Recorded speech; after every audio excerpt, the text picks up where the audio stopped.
Durante 200 mil anos, nenhum ser humano plantou uma única semente.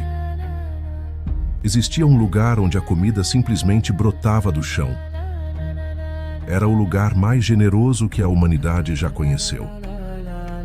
Mas foi exatamente esse lugar que nos aprisionou para sempre. A origem da civilização.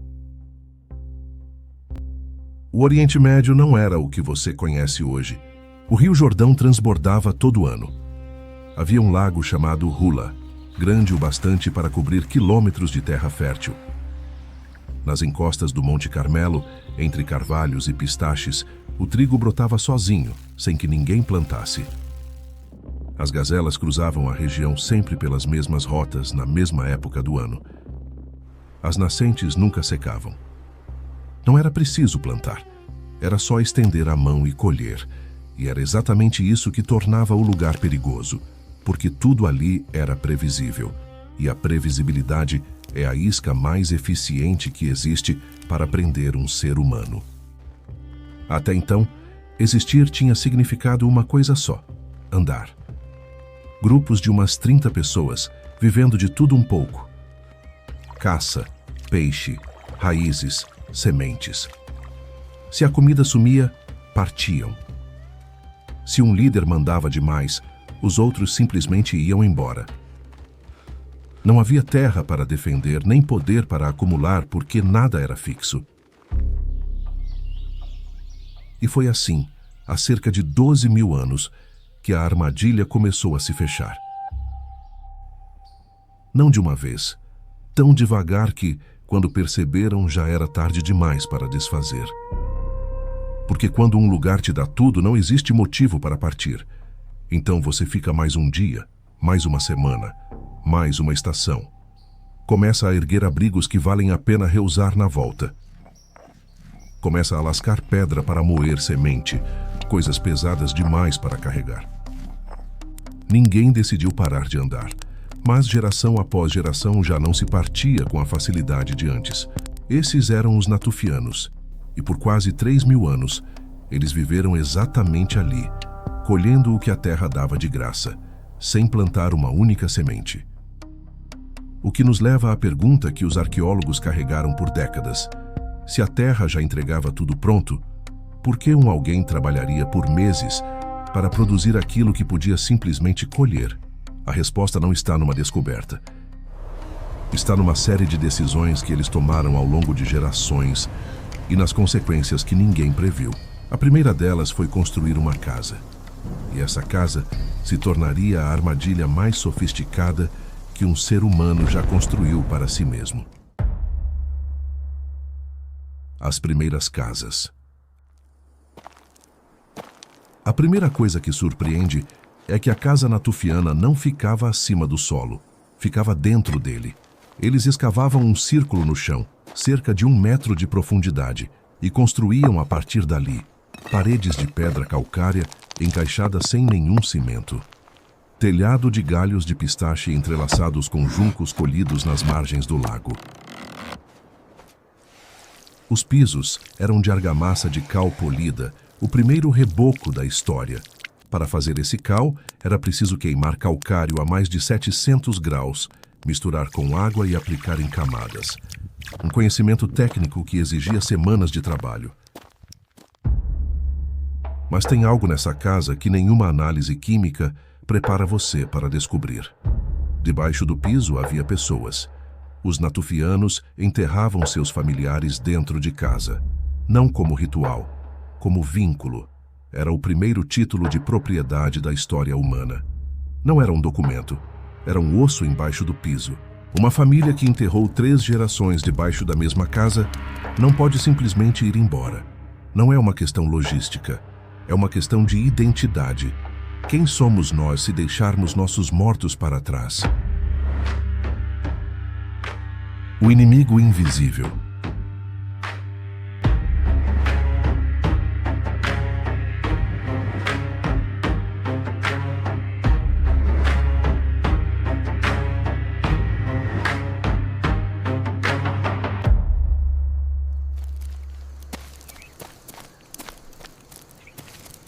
A aldeia produzia lixo, muito lixo. E o lixo atraiu algo que nenhum caçador-coletor havia conseguido antes: os primeiros animais que passaram a viver à sombra do ser humano. Os lobos menos agressivos, os que controlavam o instinto de fugir ou atacar diante das pessoas, tinham acesso a uma fonte de comida sem caça, sem esforço, sem risco.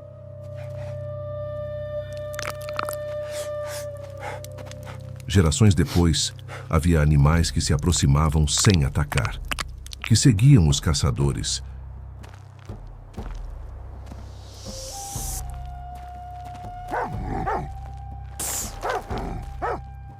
Que latiam quando algo estranho se movia.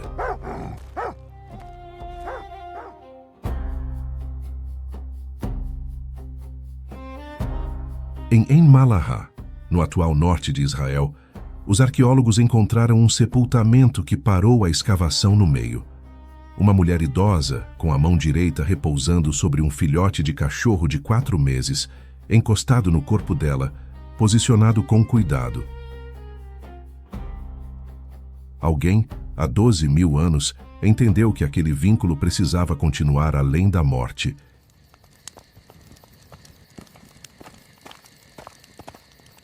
Mas o lixo não atraiu só os lobos.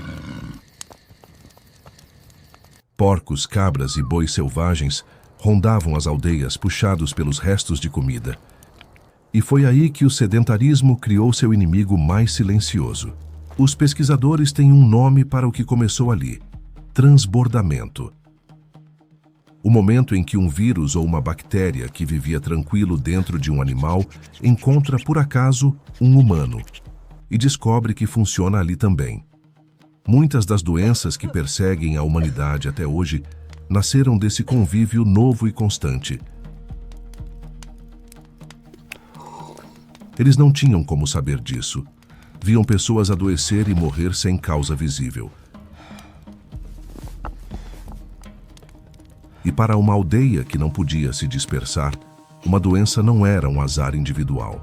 Era uma ameaça coletiva. E a única resposta que conheciam era a de sempre: ficar juntos, cuidar uns dos outros, enterrar os mortos debaixo do piso e continuar. A festa.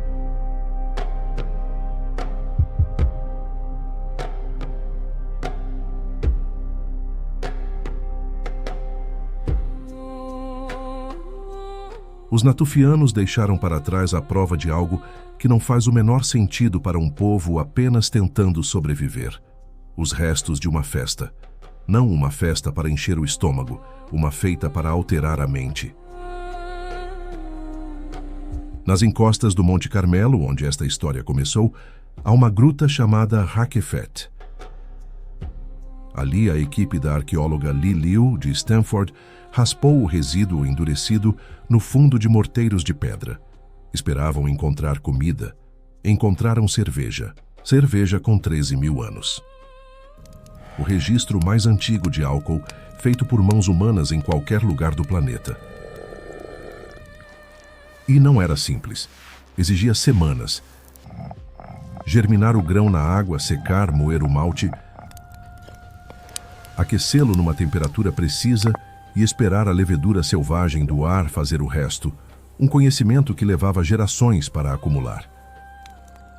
E o amido deixa uma marca que só a intenção humana produz.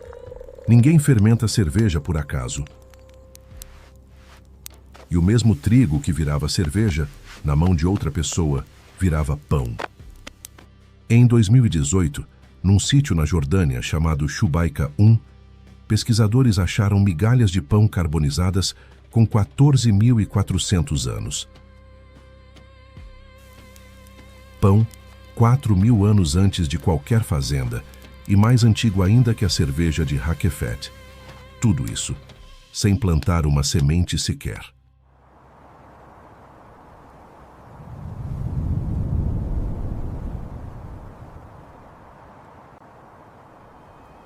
Quando o clima quebrou. –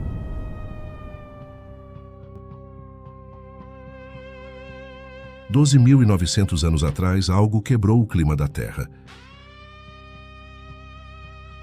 Os paleoclimatologistas encontraram a prova disso num lugar improvável: o gelo da Groenlândia. Camadas acumuladas ao longo de centenas de milhares de anos, cada uma preservando a temperatura exata do planeta naquele momento. E numa camada específica, datada de 12.900 anos atrás, há uma fronteira abrupta, como se alguém tivesse virado um interruptor. Na Groenlândia, a temperatura despencou entre 10 e 15 graus em menos de 2 décadas. No Levante, as chuvas que o abasteciam havia milênios simplesmente pararam de chegar. Os ventos mudaram de direção. Os cientistas chamam esse período de Younger Dryas. Durou 1.200 anos. Para os natufianos, o Younger Dryas não chegou como uma catástrofe. Chegou como uma suspeita. O primeiro inverno mais frio ninguém percebeu. O segundo, os mais velhos comentaram. No 10º, o trigo selvagem começou a sumir das áreas mais baixas, como se recuasse para as encostas mais altas, onde ainda havia umidade. As gazelas mudaram de caminho, passavam mais longe. As caçadas que antes duravam um dia passaram a durar 3, 4, 5 dias, e às vezes os caçadores voltavam de mãos vazias.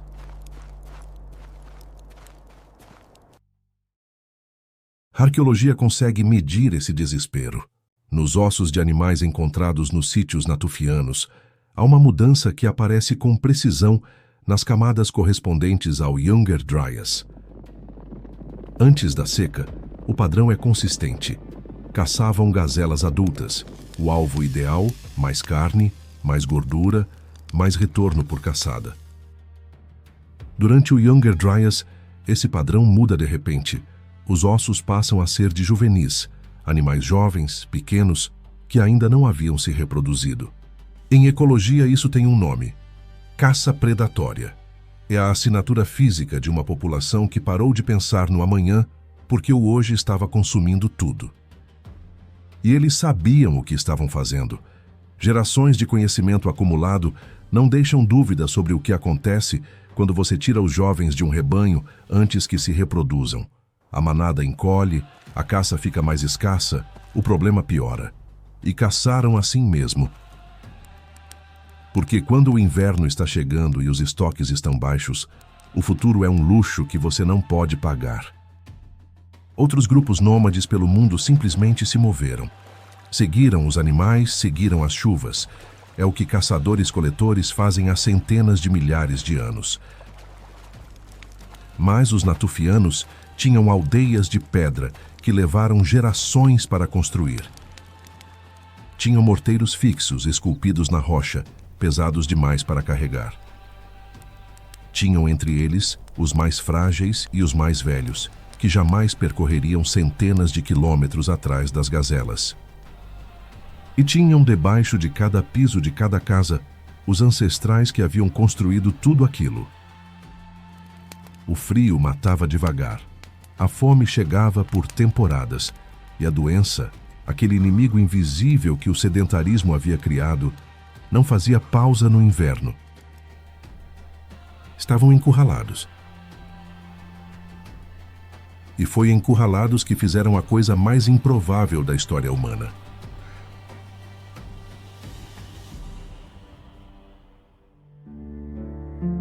O surgimento da agricultura.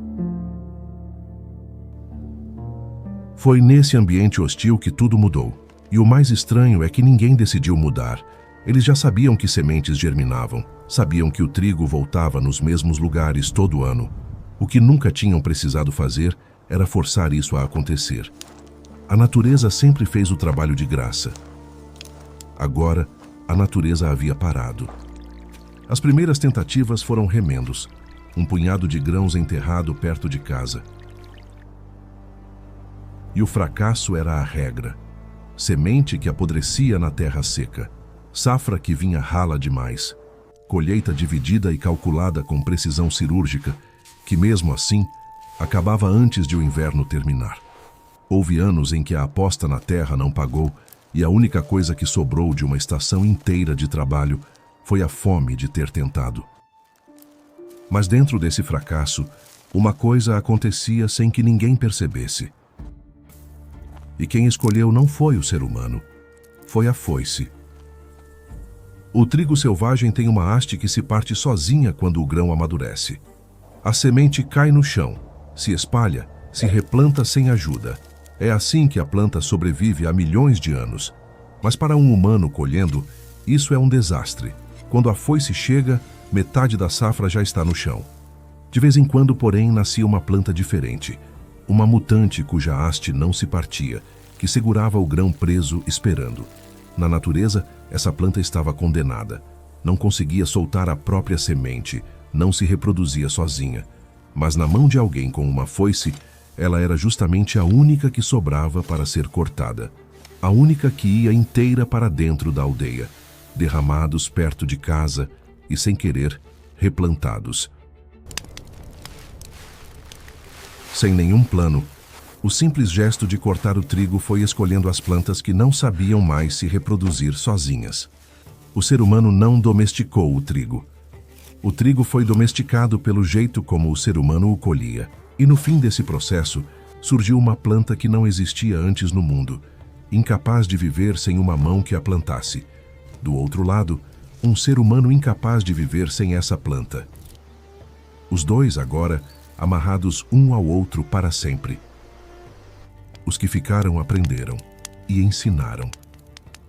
E plantaram de novo no ano seguinte com mais método, menos esperança e mais técnica. Mas ninguém tinha feito ainda a pergunta que importava.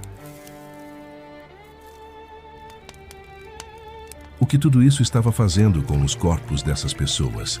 O preço ainda não havia chegado na conta. O preço. A agricultura salvou todos eles. Porém, esse novo estilo de vida teve um preço. Existe uma pergunta que qualquer pessoa faz ao chegar até aqui. Valeu a pena? Os arqueólogos têm a resposta, e ela é mais brutal do que você esperaria. Existe um osso no pé humano chamado hallux, a base do dedão, projetado ao longo de milhões de anos de evolução para impulsionar o corpo para a frente. Nos esqueletos dos primeiros agricultores, esse osso está permanentemente dobrado para cima, não por doença, por uso repetido, diário, ao longo de uma vida inteira numa única posição. De joelhos, inclinado para a frente, empurrando pedra contra pedra, desde muito cedo na vida. Os esqueletos agrícolas são, em média, 5 centímetros mais baixos que os dos caçadores-coletores. Mais lesões, vértebras comprimidas. Os dentes mostram linhas de interrupção no crescimento do esmalte, a marca física de quem passou fome nos primeiros anos de vida e sobreviveu para contar, com o próprio corpo. O caçador-coletor comia mal alguns dias e bem em outros. O agricultor comia a mesma coisa todos os dias, e quando a colheita falhava, comia quase nada. A civilização, nos seus primeiros passos, tornou a vida humana mais difícil, mais restrita, mais dolorosa, mais curta, e mesmo assim, continuou. Porque o que se perde no indivíduo se ganha no coletivo. Uma aldeia que planta sustenta mais gente, mais mãos. Mais mãos, mais colheita. E mais colheita significa que alguns podem parar de plantar e fazer outras coisas. 2000 anos depois do Younger Dryas, o clima estabilizou. O levante voltou a ser fértil. As chuvas voltaram. O trigo selvagem voltou a crescer nas encostas. Mas os descendentes dos grupos que ficaram já não precisavam disso. Tinham algo que nunca mais perderiam: conhecimento técnico acumulado ao longo de gerações de desespero, passado de pai para filho, de avó para neta. O que os natufianos deixaram não foi apenas um método de plantar. Foi uma forma de existir no mundo. A ideia de que um lugar pode ser seu, de que os mortos têm direito a um endereço fixo, de que as gerações futuras merecem herdar algo além de histórias. Da aldeia veio a propriedade. Da propriedade veio a diferença entre ter e não ter. Da diferença, os reis. Dos reis, os deuses. E de contar tudo isso, nasceu a escrita. Estava tudo enrolado dentro de um único punhado de sementes que alguém, um dia, enterrou perto de casa porque estava com medo do amanhã. Nenhuma dessas pessoas decidiu criar a civilização. Elas só se recusaram a desistir. Hoje, 8 bilhões de pessoas dependem de plantas que não conseguem se reproduzir sozinhas, em cidades das quais ninguém pode simplesmente ir embora. A armadilha perfeita não é a que prende, é a que ninguém enxerga de dentro.